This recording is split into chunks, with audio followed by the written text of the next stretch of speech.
할렐루야. 자, 먼저 교회 소식을 알려드립니다. 나눠드린 주보를 참조해 주시기 바랍니다. 오늘 주일은 교회 건축 주일로 지키고요. 돌아오는 주일은 추수감사 주일로 지키도록 하겠습니다. 그리고 사무총회들 다가오고 있는데 미리미리 사무총회들을 준비해 주시기를 바랍니다.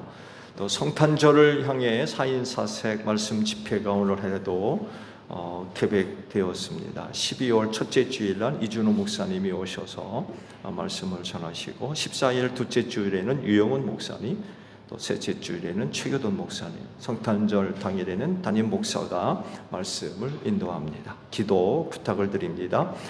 지방회 광고입니다. 정보통신부 세미나가 13일 목요일 하늘문 교회에서 있습니다.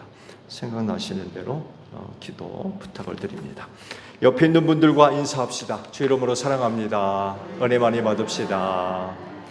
자, 우리 경배 찬양 부르며 아버지 앞에 나아갑니다.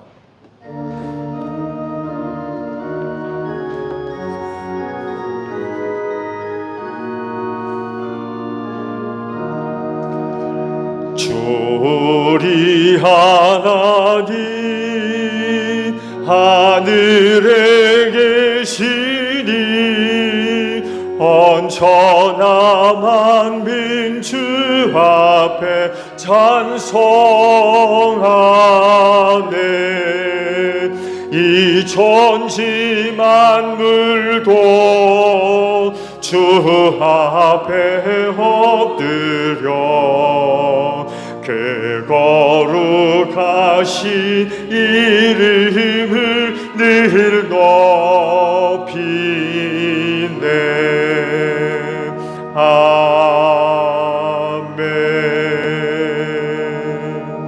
아버지 감사합니다. 이 날을 우리 모두에게 허락해 주시고 이 날을 지켜 하나님 아버지께 예배할 수 있도록 믿음을 도와주시니 참으로 감사를 드립니다. 오늘도 하나님께서 기뻐 받으실 만한 예배가 드려지게 하옵소서. 하나님은 영이시니 영과 진리로 예배하라 하셨사오니 성령의 기름 부으심으로 함께 해주시고 우리 모임 가운데 주님 같이 하셔서 오늘 저희가 드리는 예배가 영과 진리로 예배하는 예배가 되어지게 하옵소서. 성령님께 이 시간을 의탁드립니다.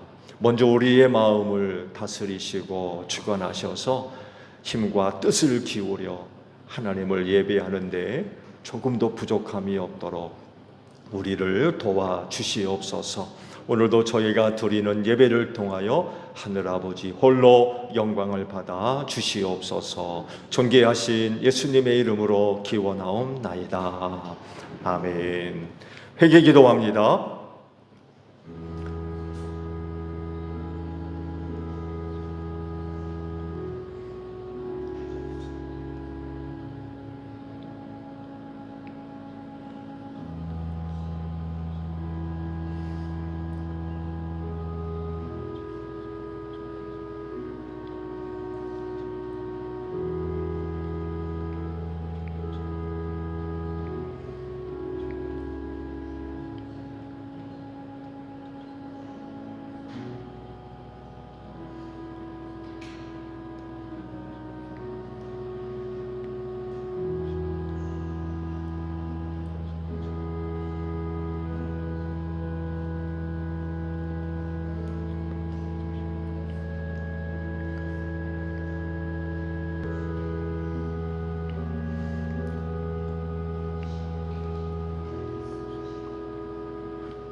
오라 우리가 서로 변론하자. 너희 죄가 주홍 같을지라도 눈과 같이 희어질 것이요 진홍같이 붉을지라도 양털같이 되리라. 이 말씀대로 진심으로 회개한 여러분의 모든 죄를 예수 그리스도의 십자가의 은혜로 용서하셨습니다.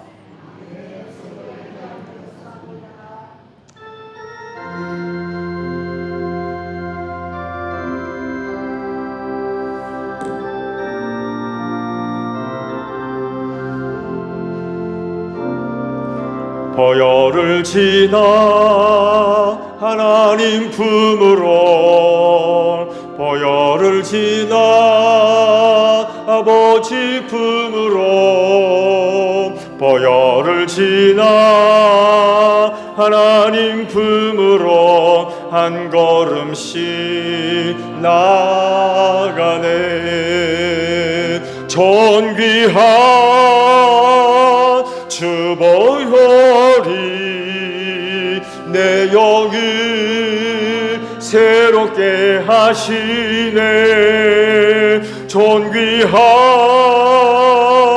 주 보혈이 내 영을 새롭게 하네.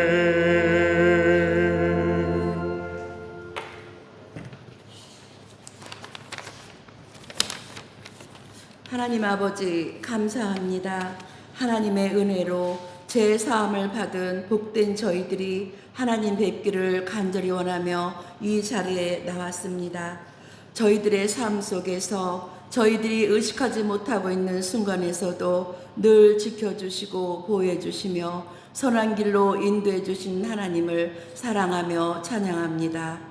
예수님을 육신적으로 섬기기 위해 분주했던 마르다보다 예수님의 말씀을 듣고 순종하기 원했던 마리아처럼 오늘 이 시간 드려지는 예배가 형식적으로 흘러가지 않도록 도와주시고 말씀으로 오신 주님을 만나 영적인 교제가 이루어지게 도와주시옵소서.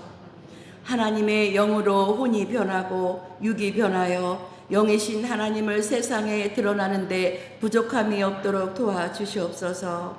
하나님, 세상이 너무나 어둡습니다. 하나님의 생명의 빛이 너무나 필요합니다.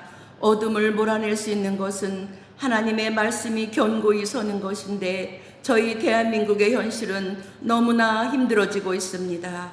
주의 이름을 부르는 저희들을 깨워주시고 회개케 하시고 정결케 하시어 세상을 밝히는 빛의 소명 다할 수 있도록 도와주시옵소서. 영을 분별할 수 있는 은사를 주시어 미혹에 넘어지지 않도록 지켜주셔서 생명길로 나아가게 하여 주시옵소서. 악한 자들의 악을 피하여 주셔서 이 나라가 바로 설 수 있도록 도와주시기를 간절히 원하고 기도드립니다.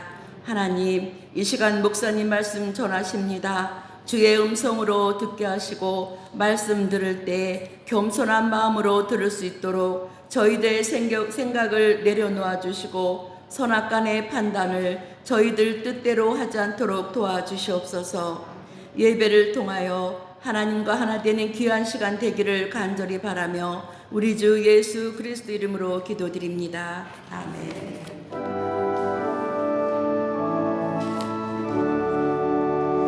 우리 기도를 들어주시고 주님의 평화를 내려주소서.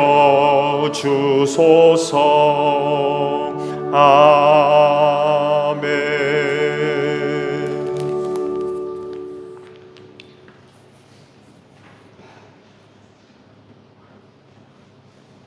성령 간절 후 22번째 주일 성서입니다. 제일 독서는 학개 1장 15절에서 2장 9절까지입니다.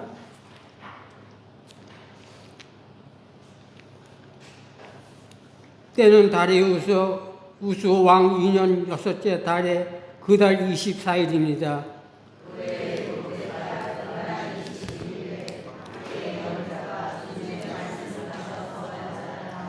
너는 스알디엘의 아들 스르바벨의 유다 총독과 여호사닥의 아들 여호수아 대제사장과 남아있는 백성에게 전하여라.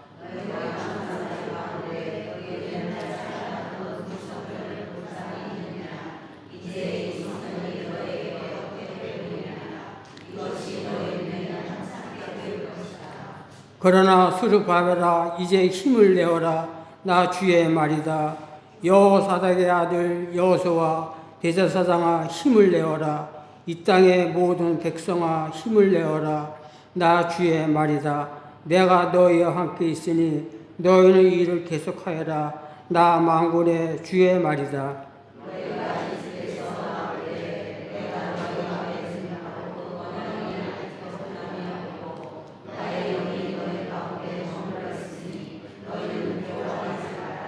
나 만군의 주가 말한다. 머지않아서 내가 다시 하늘과 땅, 바다와 물을 뒤흔들어 놓겠다.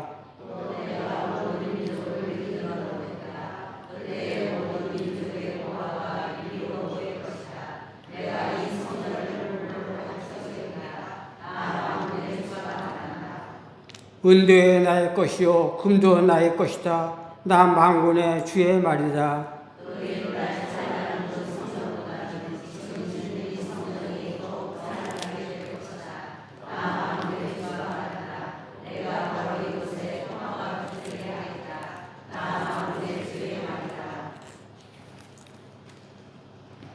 제 독서는 데살로니가 후서 2장 1절에서 5절까지입니다.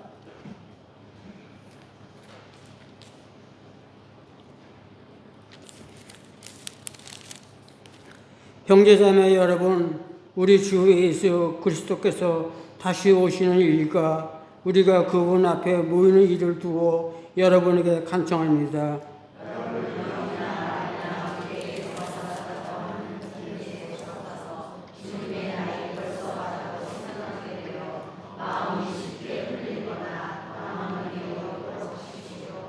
여러분은 아무에게도 어떤 방식으로도 속아 넘어가지 마십시오.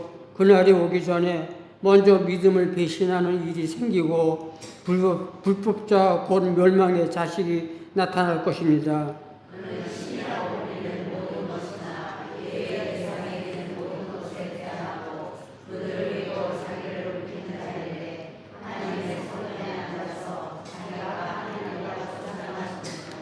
다 같이 합독하겠습니다.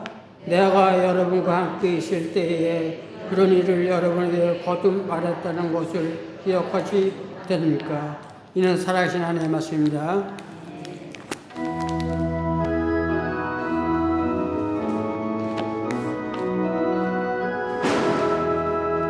주님의 귀한 말씀은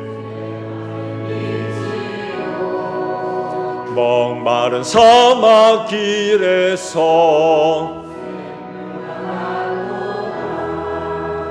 굶주린 나의 영혼을 내 갈 길 밝게 비추니 그 말씀 귀하다. 아멘. 오늘 주일을 위해 주시는 말씀 마가복음 12장 41절에서 44절 마지막 절까지 있는 말씀을 보겠습니다.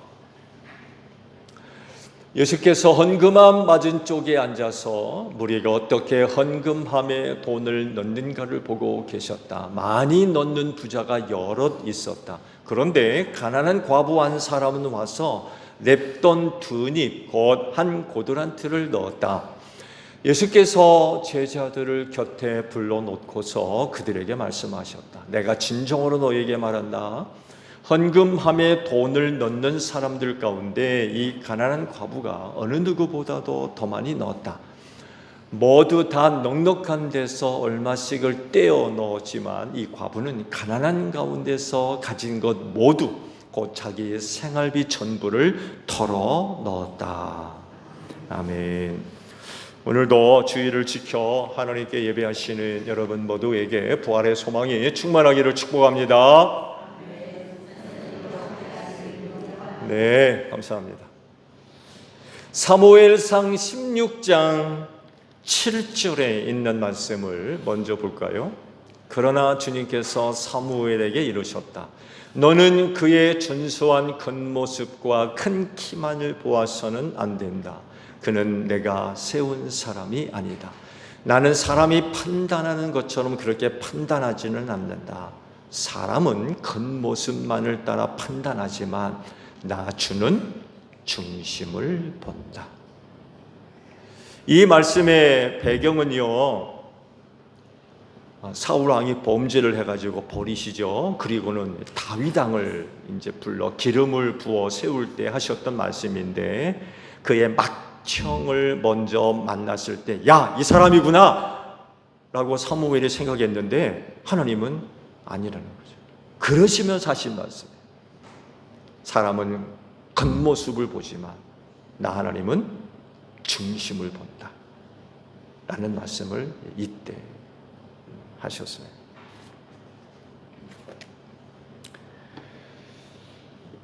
사람은요, 눈에 보이는 대로, 귀에 들리는 대로, 느끼는 대로 판단을 하는 경우가 거의 대부분입니다. 어떤 경우는요, 서류를 보고 판단하기도 합니다. 서류, 그 사람이 어떤 사람인지, 서류, 그 사람이 제출한 어떤 서류, 그 서류 하나 보고 누굴 것이다, 어떤 사람일 것이다 라고 판단을 내립니다. 그래서 한계가 있어요. 정확하지 않아서 많은 실수가 벌어지기도 합니다. 왜냐하면요, 남에게 보여지는 내가 있잖아요. 남에게 보여지는 나, 그 나를 위해서 많은 사람들이 이런저런 가면을 만들어서 씁니다. 반대로 누군가가 보고 싶은 나, 누군가가 보고 싶은 나, 그 나를 위해서도 이런저런 가면을 만들어서 보여주기도 합니다. 그러다 보니까 속아요. 그런 줄 아는 거죠. 그런 사람인 줄 아는 거예요. 오늘날 사회가 이 문제 때문에 얼마나 골머리를 앓고 있는지 몰라요.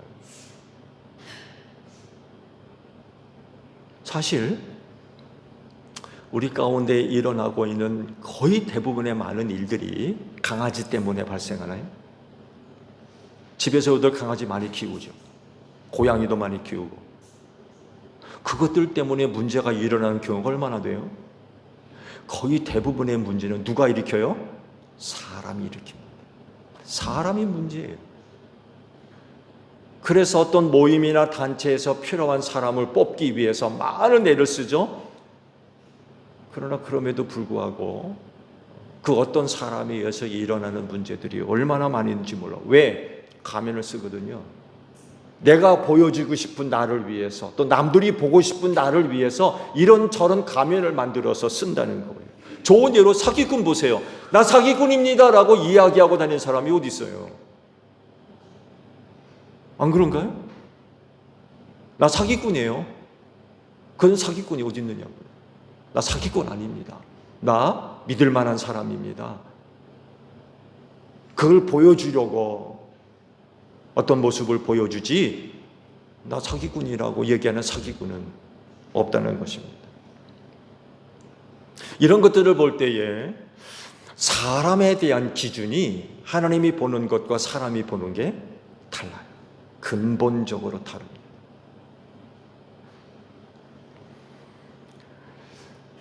하나님의 시선이 모아지는 곳에 사람의 시선도 모아질 수 있느냐라고 할 때 그렇지 않다는 거예요. 하나님이 시선을 향해 나아가는 그곳으로 사람의 시선이 함께 나아가는 경우가 극히 드물어요. 보는 눈이 다르기 때문에 그래요.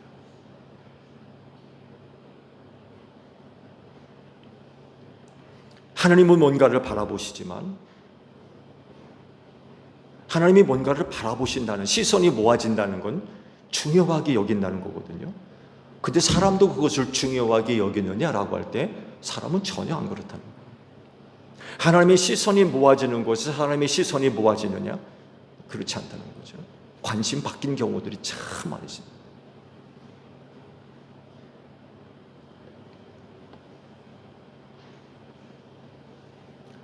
그래서 이런 말을 하죠.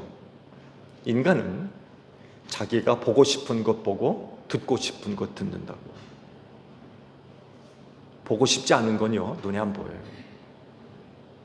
듣고 싶지 않은 건 안 듣습니다. 못 듣습니다. 안 본다고 안 듣는 것보다도 못 보고 못 듣습니다. 왜? 관심 바뀌기 때문에. 그래서 종종 그런 오해가 발생하죠. 같은 장소에서 같은 것을 받고 같은 것을 들어서 그런 줄 알고 이야기를 꺼내보게 되면 그런 게 있어서 나 못 봤는데? 나 못 들었는데? 그런 얘기가 나올 때가 있어요. 나는 뭐고 관심이 있어가지고 뭔가를 봤고 거기서부터 나오는 무슨 소리를 들었는데 같이 있던 사람은 관심이 없었던 거예요. 그래서 같은 것을 보고 같은 것을 들은 줄 알았는데 이야기를 하다 보니까 전혀 보지도 못했고 듣지도 못했다는 거예요. 그래가지고 발생하는 그런 사소한 문제들이 많이 있기도 하죠. 하나님의 시선은 어디로 모아지고 있을까요?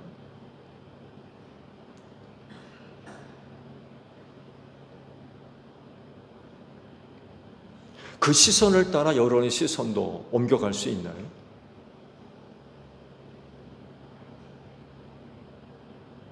오늘은 이 부분에 대해 설교를 좀 하려고 합니다.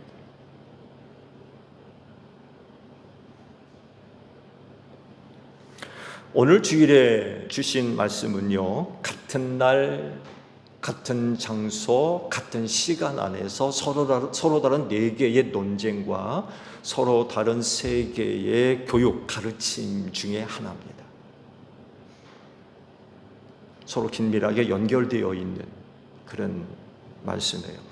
유대인의 최고 명절인 유월절이 코앞으로 다가왔기 때문에 당시 예루살렘과 성전 안에는 수많은 사람들이 몰려다니고 있었어요.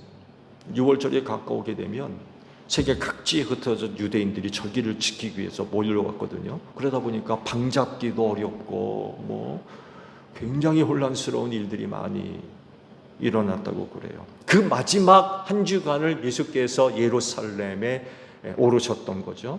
그러면서 마지막 한 주간을 예루살렘에서 보내셨던 것입니다. 그날은 화요일이었어요. 제자들을 데리고 성전에 올라가셨습니다. 그리고 그곳에서 여러 사람을 만나서 그들과 논쟁을 벌이십니다. 같은 날, 같은 장소에서 같은 시간대에 연속적으로 계속해서 네 가지의 논쟁이 벌어졌던 거죠. 첫 번째 논쟁은요, 11장 27절 이하의 대제사장들과 율법학자들과 장로들과 권한에 관한 논쟁을 벌이셨고요. 두 번째 논쟁은 12장 13절 이하의 바리새파 사람들과 헤롯 당원들과의 세금 논쟁. 가이사에게 세금을 바쳐도 되느냐, 바치지 말아야 되느냐. 굉장히 민감한 정치적인 문제죠. 이 세금 논쟁이 벌어졌고요. 세 번째 논쟁은요, 12장 18절 이하에 나오고 있는 부활 논쟁, 사두개파 사람들과 벌였던 부활 논쟁, 이게 나오고요. 마지막 네 번째 논쟁은 12장 28절 이하의 율법학자들과의 으뜸 계명이 뭐냐, 이걸 두고 또 논쟁이 벌어졌습니다. 그 결과가, 그 논쟁의 결과가 12장 34절 하반절에 아주 흥미롭게 기록되어 있어요. 그 뒤에는 감히 예수께 더 묻는 사람이 없었다. 그 논쟁에서 이기셨던 거. 꼬투리를 잡으려고 시비를 걸었는데 꼬투리를 잡을 수가 없었던 거.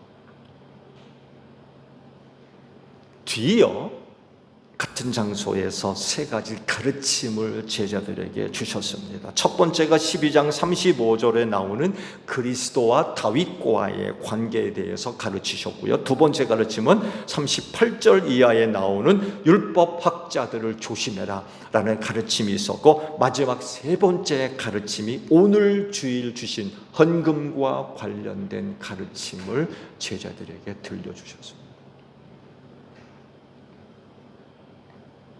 이 가르침은요, 하나님의 시선이 어디로 향하고 또 무엇을 보고 계시는가를 알려주신 아주 귀한 가르침입니다. 그래서 제자들의 관점을 하나님의 관점으로 바꾸어 놓은 대단히 중요한 교육이 되었습니다. 그러니까 미처 보지 못했던 것을 보게 만드셨던 거죠.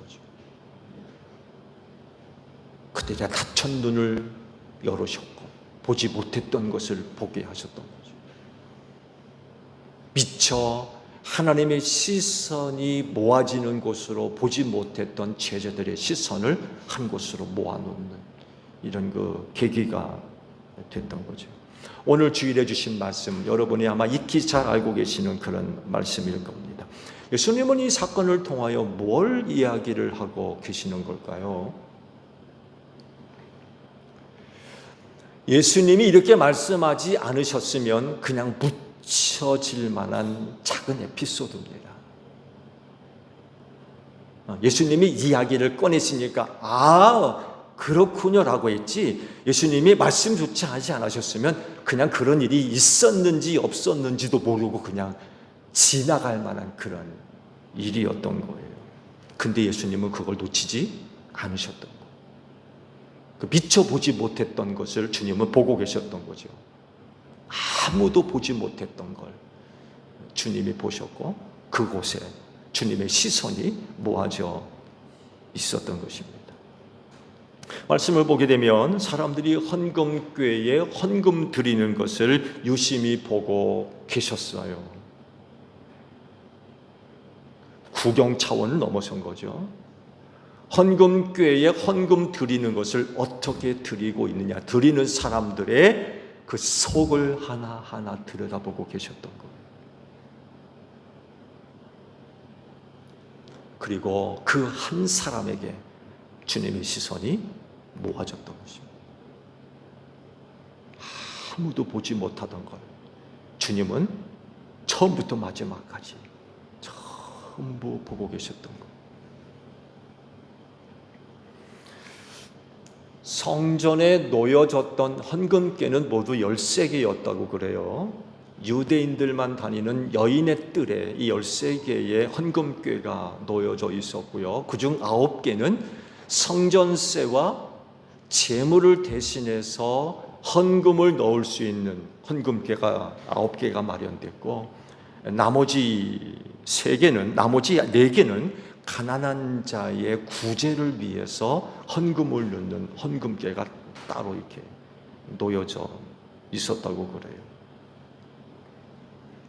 예수님의 눈에 두 종류의 사람들이 들어왔던 거죠. 하나는 부자들이고 하나는 가난한 과부였습니다. 사람들의 시선은 어디로 모아졌을까요?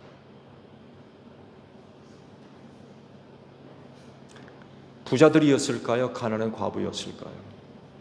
당연히 부자들입니다. 왜냐하면 먼저는요, 사람들의 시선을 끌기 위해서 부자들이 그 헌금궤 앞에서 지체를 하고 있었어요. 헌금 집어넣고 그냥 가버리는 게 아니에요. 다른 어떤 사람들보다도 헌금궤 앞에 모여있는 시간이 지체되고 있었어요. 한둘이 아니에요. 몇 사람인지는 모르지만 다수의 부자들이 그 헌금궤 앞에 모여 있었던 것입니다.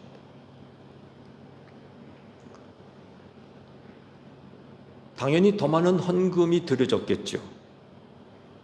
추측하건대 성전세와 헌금을 드리는 헌금궤에 헌금을 넣었을 것이고, 구제를 위한 그 헌금궤에도 헌금을 넣었을 겁니다.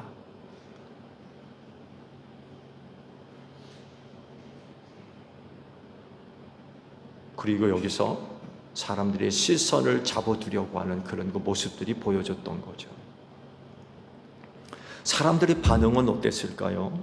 성전세와 제물을 대신한 헌금을 드리는 것은 의무적인 일이기 때문에 그냥 그런가 보다 할 수 있어요. 그 누구나가 다 드려야 되는 거기 때문에 그런가 보구나. 근데 시선이 모아지는 건 어디예요? 구제를 위해 드려지는 헌금궤였습니다. 그건 정말 갖고 있는 사람이 아니면 할 수 없는 거였어요. 정말 드리고 싶은 마음이 없으면 드릴 수 없는 게 그런 거거든요. 그 사람들의 시선은 어디에 모아져요? 그냥 드려져야 할 헌금궤가 아닌 구제통에 드려지는 헌금, 거기에 사람들의 시선이 모아질 수밖에 없었던 거예요. 유대 사회에서 그런 사람들은 또 대단히 존중받았어요. 아마 부자들 몇몇이 몰려들어가지고 구제 헌금함에 헌금을 넣었을 때 이를 바라보고 있던 유대인들이 환호했을 겁니다. 신의 축복이 함께하기를, 하나님께서 당신에게 복을 주시기를, 이런 인사를 자주 하거든요. 그러면서 그 구제궤에 헌금 넣는 그 행위들을 축복해 주는 거죠.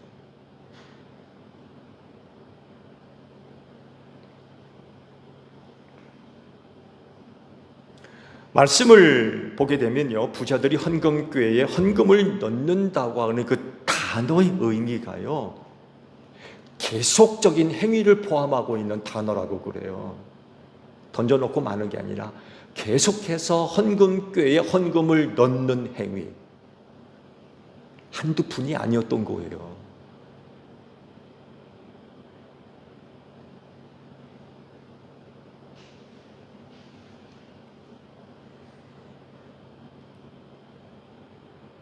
헌금궤에 많은 돈을 넣었고 그 돈을 넣기 위해서 시간이 지체되고 있었던 거죠. 여러 부자들이 무더기로 몰려와가지고 헌금궤 앞에서 그런 행동을 하게 되면 주변에 있는 사람들이 당연히 시선이 모아질 수밖에 없어요. 말씀드렸잖아요. 성전세와 재물을 대신해서 드려지는 헌금을 정해진 거기 때문에 당연하다니까요. 놓고 그냥 끝나요. 액수가 정해져 있잖아요. 근데 구제를 위해 드려지는 헌금기는 다른 거예요.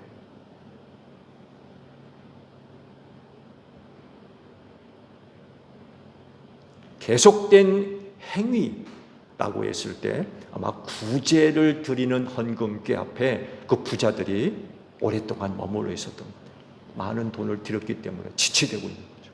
덩그렁 돈 떨어지는 소리가 들리고, 주변에 있던 사람들이 신의 가호가 함께하기를, 이런 인사들을 막 하니까 얼마나 많은 사람들의 시선이 그리 모아지겠습니까?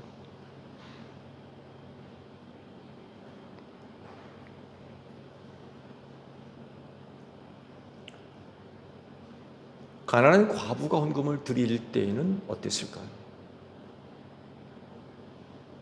일단 사람들의 시선은 밖에 있어요. 관심 받게요. 왜? 가난하니까. 그녀에게서 나올 돈에 관심을 가질 만큼이 되지를 않는 거예요. 나와봤자 얼마나 나오겠느냐는 거죠. 사람들이 관심을 갖지를 않아요.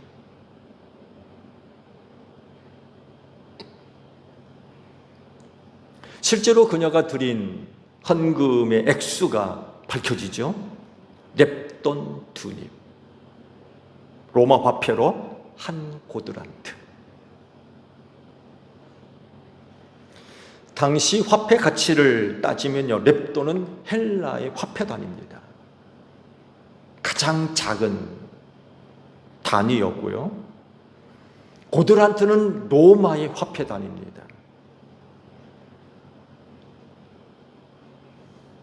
렙돈은요, 고드란트의 2분의 1이에요. 렙돈 2립을 드렸다고 그러죠. 그러니까 한 고드란트였던 거예요. 로마 화폐로 계산하면. 이 정도의 화폐는요, 화폐 단위는요, 그 당시 한 줌의 곡식가루를 얻을 수 있는 돈이었다고 그래요. 한 줌의 곡식가루. 그것으로 빵을 해 먹으면 한 끼 식사가 되는 거예요. 그걸 빵을 해 먹는다면 한 끼 식사.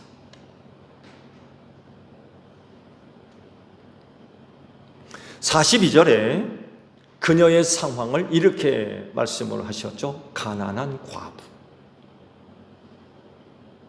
성경에서 가난한 과부라고 하는 단어가 2개로 기록되어 있는데, 이 마가복음에 기록되어 있는 가난하다라고 하는 그 말씀의 의미는 이런 의미를 담고 있는 단어라고 그래요.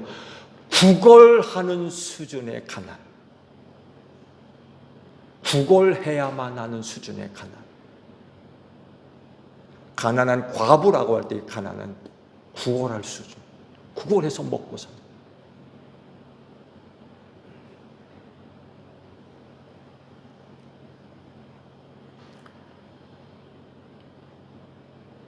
이게 사실이라고 하면 그날 헌금으로 드려진 냅돈 투닙은 어디서 누구한테 얻은 동량일까요?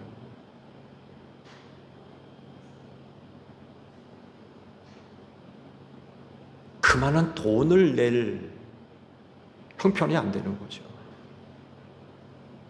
누군가로부터 구걸을 해서 얻은 돈이었던 거.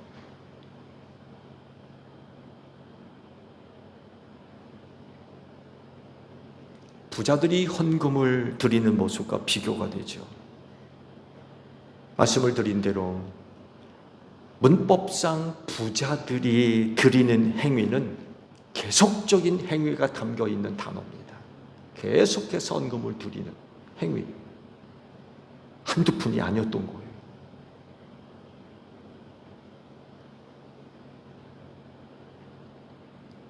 얼마를 가져왔는지는 모르지만 계속해서 헌금꾀에 헌금을 넣었다고 하면 적지 않은 돈을 계속해서 몇몇의 부자들이 단체로 몰려와가지고 헌금을 드리고 있었던 거예요. 그리고 대부분의 시간을 어디서 보내요? 구제 헌금을 넣는 헌금꾀 앞에서 대부분의 시간을 보내고 있었을 겁니다. 말씀드렸잖아요. 성전세나 재물을 대신해서 드려지는 헌금은 정해졌기 때문에 그렇게 시간이 오래 걸릴 필요 없어요. 정한지 너무 끝나버리니까. 계속해서 헌금을 드리는 행위는 어디서 이루어졌느냐? 구제 헌금을 드리는 헌금궤 앞에서 그런 일이 벌어졌던 거예요.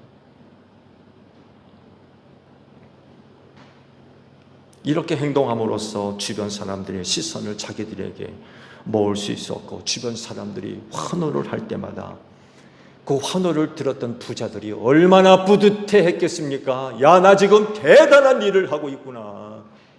사람들로부터 엄청나게 오늘 내가 인정받고 있구나.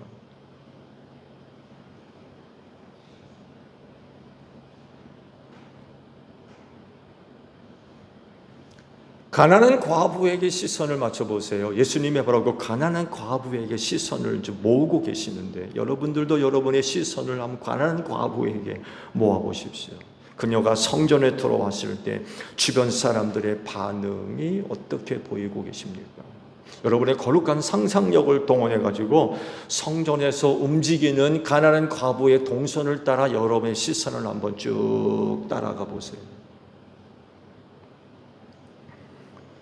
그녀의 움직임에 대해서 관심을 갖거나 누구나 눈길을 주는 사람, 인사를 건네는 사람 한 사람도 없을 겁니다. 사람들의 시선과 관심에서 벗어나 있어요. 심지어는요, 그녀 주변에 사람들이 없어요. 멀리서 그녀를 미리 알아보고 피해가요. 그럴 리 없지만, 혹 그 거룩한 성전에서 부정한 인간과 접촉함으로 인하여 불상사가 일어나는 것을 미리 방지하기 위해서 저 거지 과부가 오네? 발견하고서는 피해가요. 옷깃이라도 스칠까 봐.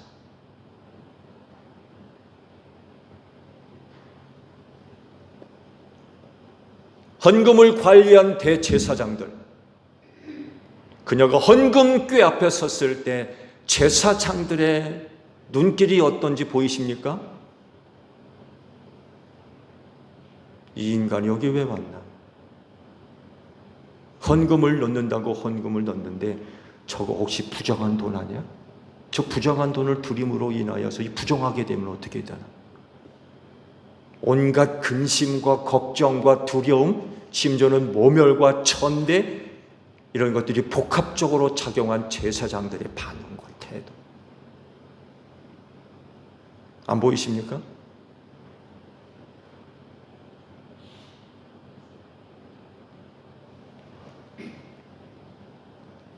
달갑지가 않은 거예요.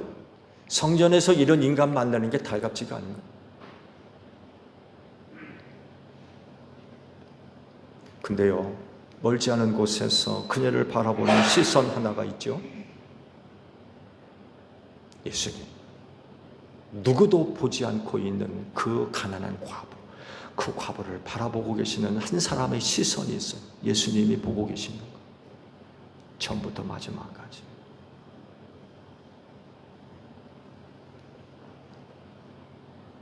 그녀를 유심히 보고 계시는 예수님. 여러분은 그 시선에서 뭘 찾을 수 있나요?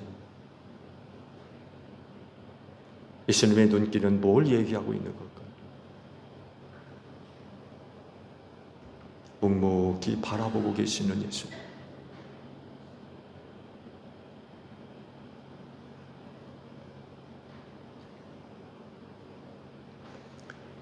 이런 질문을 해볼까요?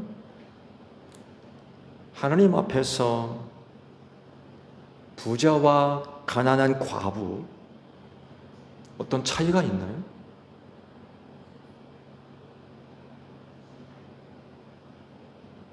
하나님 앞에서 부자와 가난한 과부,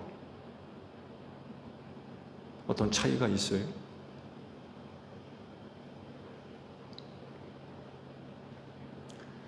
사람을 보는 세상의 눈, 사람을 바라보는 또 다른 사람의 눈, 그리고 사람을 보시는 하나님의 눈.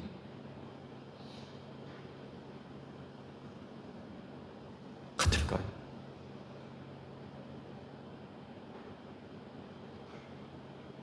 사람을 보는 세상의 눈이나 사람을 보는 또 다른 사람의 눈에는요, 대부분 이런 것들을 봅니다.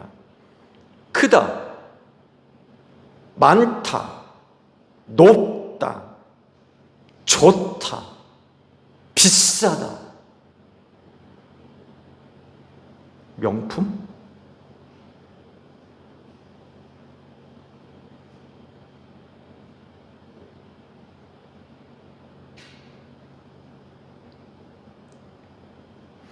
이렇게 보여지지 않으면 일단 제껴놓습니다. 관심을 기울이지 않아요.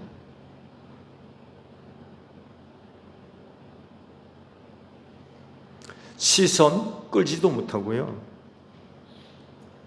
어느 곳에서는 인정도 받지 못합니다. 존중받지도 못하고요. 이런 일 실제로 있죠. 쫓겨나기도 합니다. 이런 게 안 보여지면 어떤 곳에서는 쫓겨나요. 들어가지도 못해요.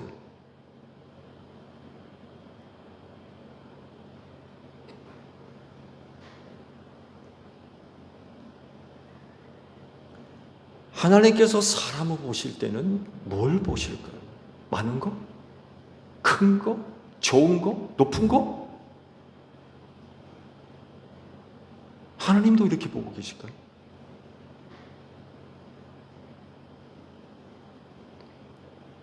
하나님은 절대로 이런 거 보지 않으십니다.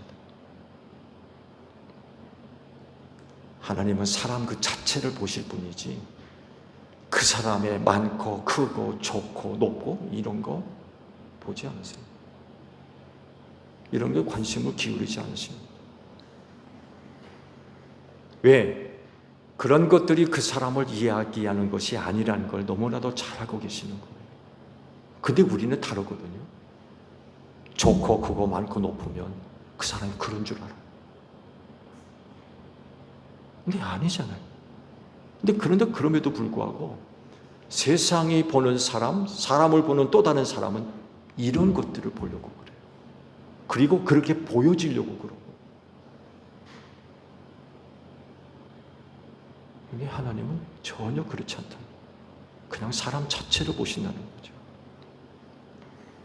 사람들은 그런 것들을 통해서 겉치장을 합니다. 겉포장을 합니다. 가면을 뒤집었습니다. 근데 속사람까지는 그렇게 할 수 없어요. 하나님은 바로 그 속사람을 보시는 거예요.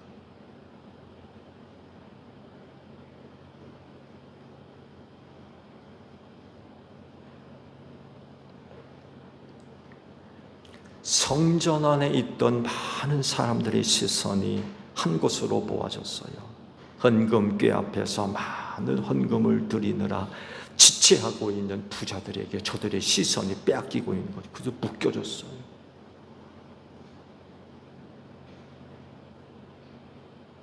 자주 보지 못하는 걸 보거든요. 이 사람들이 와가지고 헌금을 넣는데 헌금기는 쉽게 떠나지 않는 거예요. 계속 헌금을 드리니까. 계속. 야, 이게 무슨 일이야 도대체.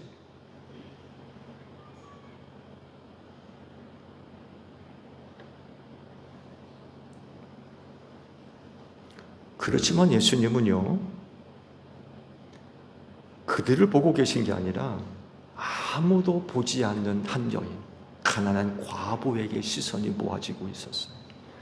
단 두 입을 드리는 아주 짧은 순간이었지만 예수님은 그걸 놓치지 않으셨어요.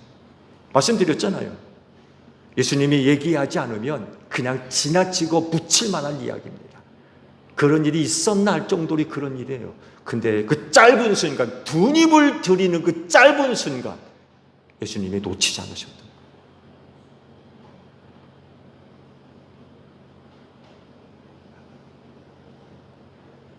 그러니까 누구도 정말 주의를 기울여서 살피지 않으면 발견할 수 없는 것이었어요. 그걸 예수께서 보고 계셨던 거죠. 당연히 그녀의 속사람을 들여다보고 계셨던 거죠. 하나님을 향한 그녀의 참된 마음.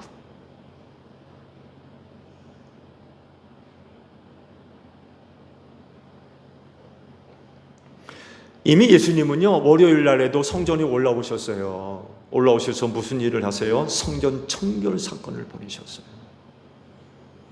만민이 기도하는 집을 뭘로 만들어요? 강도의 소굴로 만들었다고 그러시면서 채찍을 만들어가지고 막 내리치고 상을 둘러 부시고 쫓아내버리셨어요.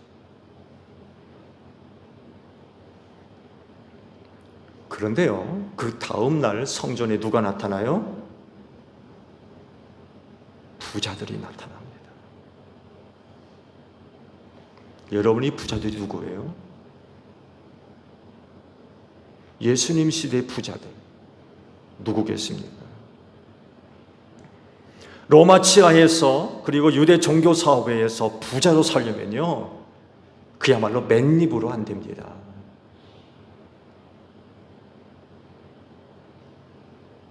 권력에 아부하고 종교 기득권 세력과 결탁하지 않으면 불가능합니다.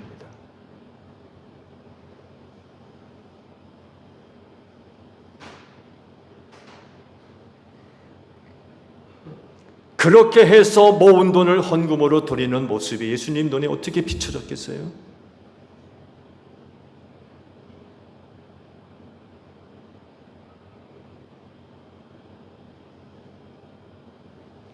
사람들은 환호해요. 말씀드린 대로 성전세나 재물을 대신해서 드리는 헌금은 정해졌기 때문에 드리면 그걸로 끝나지만 문제는 뭐예요? 구제궤 앞에서, 구제 헌금궤 앞에서 보여주는 그들의 행위가 한두 푼이 아니에요. 계속.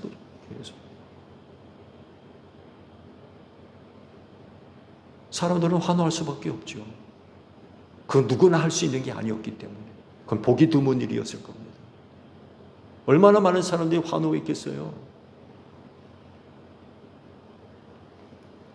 그렇지만 그 부자들의 속사람이 어떤 것인가를 누구보다도 잘 아시는 주님은 어떤 사람들과 같이 환호해 줄 수 없었던 거예요. 성전을 강도의 도굴 소굴로 만드는 장본인들, 어떻게 환호합니까? 어떻게 잘하는 일이라고 칭찬할 수 있어요?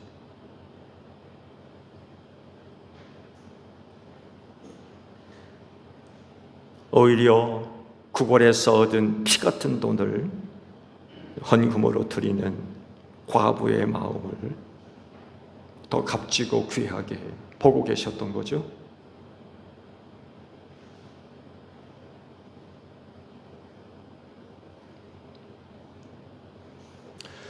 하나님 앞에서 부자나 가난한 과부나 차이가 없어요.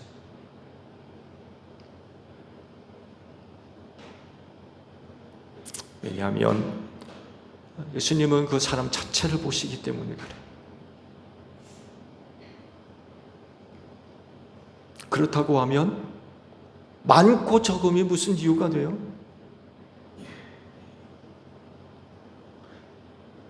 큰 것 작은 게 무슨 이유가 되고,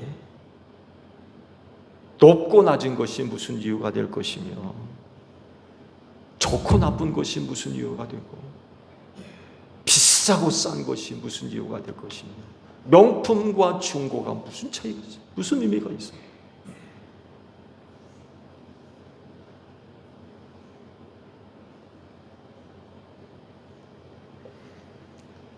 주님은 항상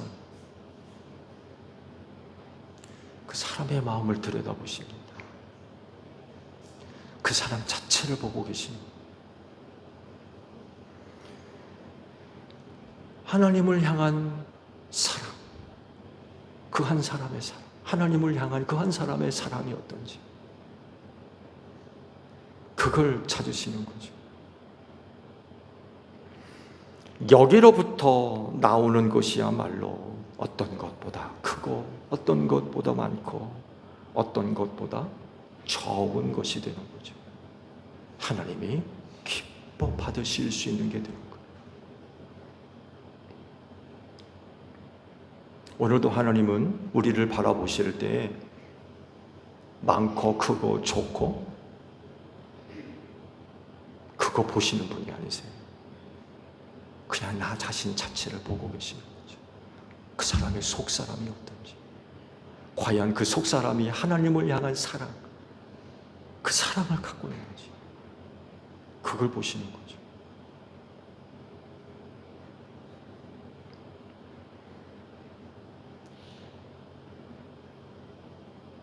이런 사람을 하나님이 찾으시고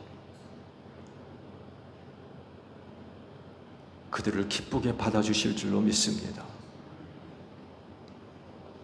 기도하겠습니다. 하나님이 바라보시는 건 사람이 보는 것과 다릅니다. 그럴 때에 하나님 눈에 비춰지는 나는 누구입니까?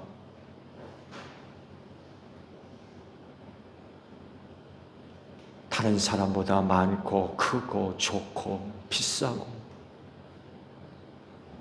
이런 것들에 목을 메고 살고 있지는 않습니까? 우리를 바라보시는 주님의 시선은 거기에 머물러 있는 것이 아니라 하나님을 향한 우리의 사랑의 마음을 보고 계시는 줄로 믿습니다. 성령님, 우리를 변화시켜 주옵소서. 하나님을 향한 참된 사랑의 마음을 갖는 저희 모두가 되어지게 하옵소서. 예수님의 이름으로 기도하옵나이다. 아멘.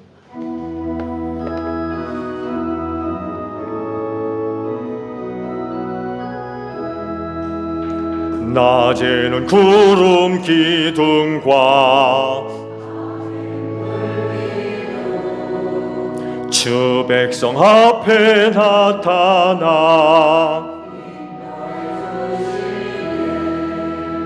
하늘의 깊은 지혜를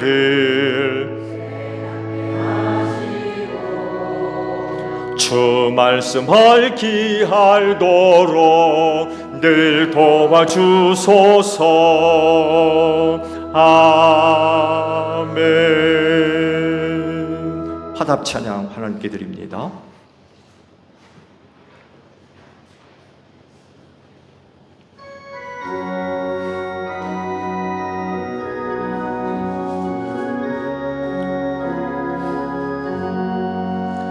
내 영혼 내 햇빛 비치니 주 영광 찬란해. 이 세상 어떤 빛보다 이 빛도 빛나네. 주의 영광 빛난 광채 내게 비춰 주시옵소서. 그 밝은 얼굴 배울 때 나의 영혼 기쁘다. 내 영혼 내 노래 있으니 주 찬양합니다. 주 귀를 기울이시사 다 듣고 계시네. 주의 영광 빛난 광채 내게 비춰 주시옵소서. 그 밝은 얼굴 배울 때 나의 영혼 기쁘다.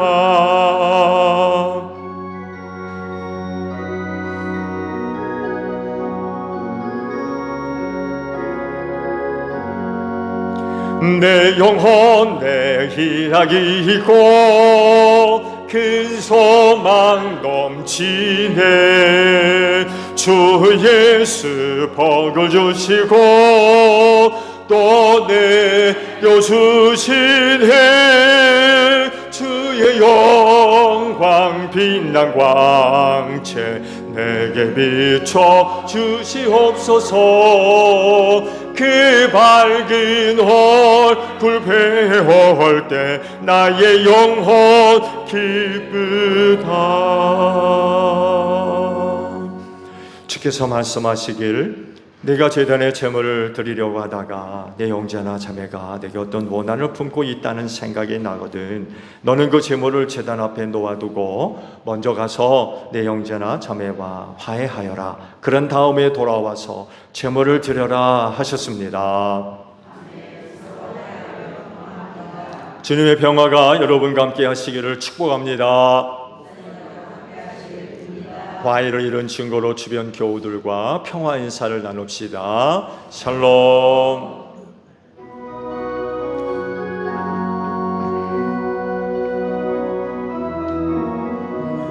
하나님 어린 양 세상의 죄를 없애시는 주여, 하나님 어린 양 세상의 죄를 없애시는 주여, 하나님 어린 양 세상의 죄를 없애시는 주여, 우리에게 평화를 주소서. 여러분, 성경에 이르기를 각자 마음에 정한 대로 해야 하고 아까워하면서 내거나 마지못해 사는 일은 없어야 합니다. 하나님께서는 기쁜 마음으로 내는 사람을 사랑하십니다 라고 하셨습니다.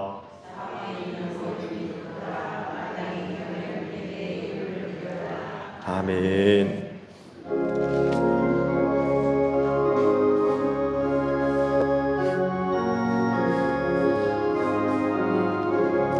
저와 같이 길 가는 것 즐거운 일 아닌가. 우리 주님 걸어가신 발자취를 밟겠네. 한 걸음 한 걸음 주 예수와 함께 날마다 날마다 우리 걸어가리. 어린아이 같은 우리 미련하고 약하나 주의 손에 이끌리어 생명길로 가겠네. 한 걸음 한 걸음 주 예수와 함께 날마다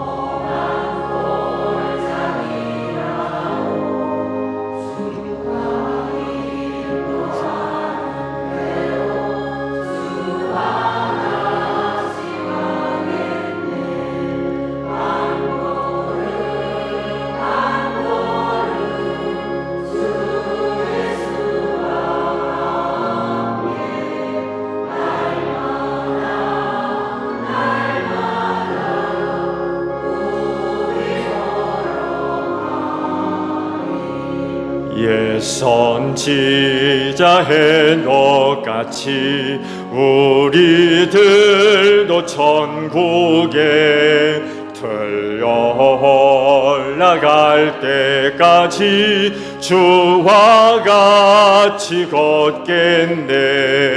한 걸음 한 걸음 주 예수와 함께 날마다 날마다 우리 걸어가리.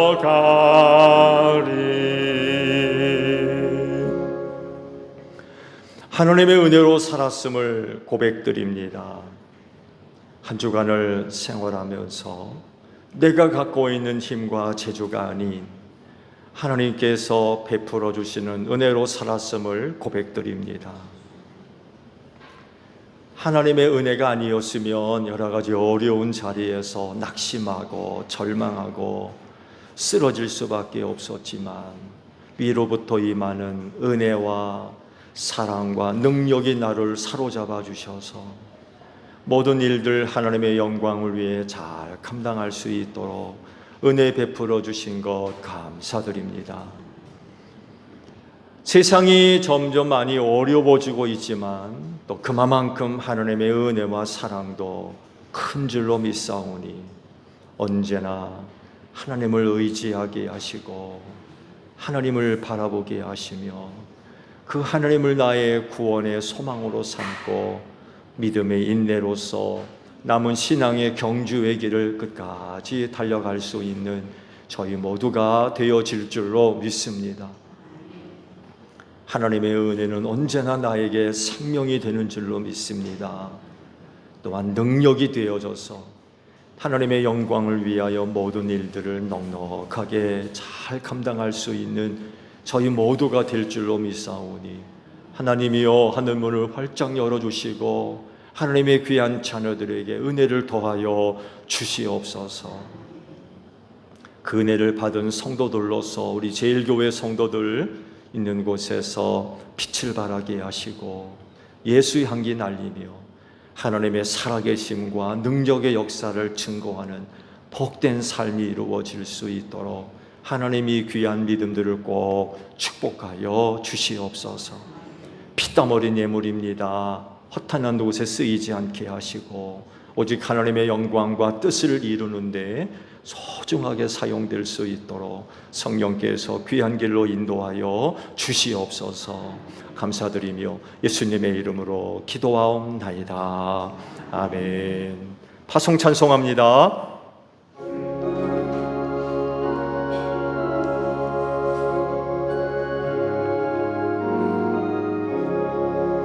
주 예수 따르라 승리의 주 세계 만민이 나아갈 길과 진리요 참 생명 내 창검을 부수고 다 따르라 화평왕 어두운 밤 지나고 덩 튄다 환한 빛 보아라 저 빛 주 예수의 나라 이 땅에 고독했네 호겠네.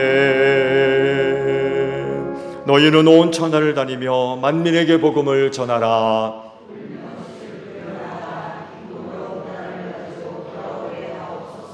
아멘. 지금은 우리 주 예수 그리스도의 은혜와 하나님 아버지의 극진하신 사랑하심과 성령님의 교통하심이 주의를 지켜 아버지 앞에 예배하는 성도들 위해 영원히 함께 하시기를 축원하옵나이다.